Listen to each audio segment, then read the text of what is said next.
ホッケーはボールも硬いですしスティックも硬いので、安全にプレーするために基本的には先に入った側が安全にボールを取れるようにルールが定められてます。例えばですけど、ここにスクープを上げるとして、ここから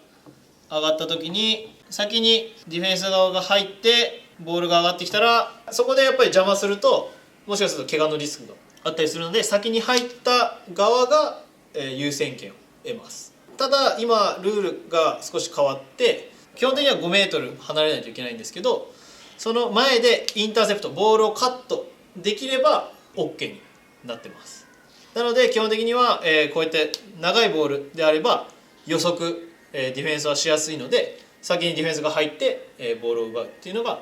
結構多いと思います。ここは本当に難しくて、アンパイアによって少し変わったりとか、僕は現役の時にオライオライオライって先に入ってなくてもオライオライって言うと割とマイボール、ディフェンスでやってたんですけど、オライこうやってシグナル出すともうここ落下点になる。で逆に予測、落下点の予測全然違って後ろだったりとかもすることもあるんですけど、それ、野球のフライと一緒で結構あるあるです。でサークル内にスクープを、例えばですけどここからボールがあって、パスした瞬間に意図的に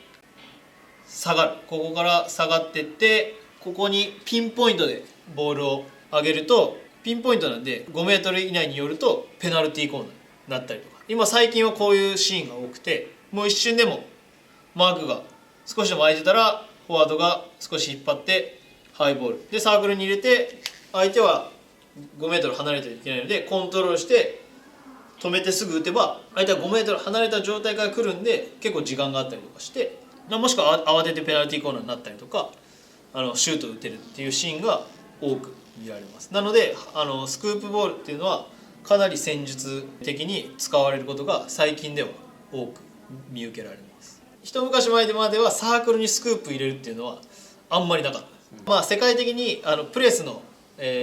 形が変わってきたっていうのもあるんですけど、マンツーマンマークからゾーンマークっていうのが移り変わってきて、マンツーマンだとやっぱりスクープっていうのはあまり有効ではないんですね。ディフェンスに疲れてるんで、ディフェンスがスクープ処理すればディフェンスボールなの。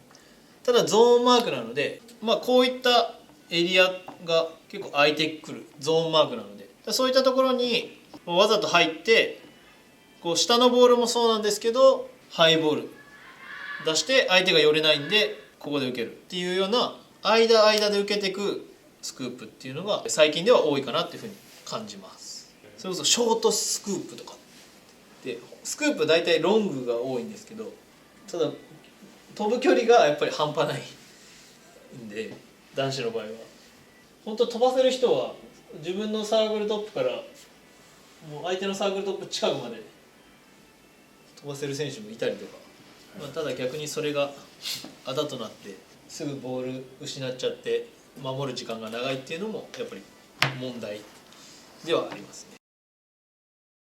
やっぱりボール持って相手を動かす、自分たちがリアクションするとしんどいじゃないですか。常にリアクションしんどいんですけど、自分たちが思うように動けばそんなに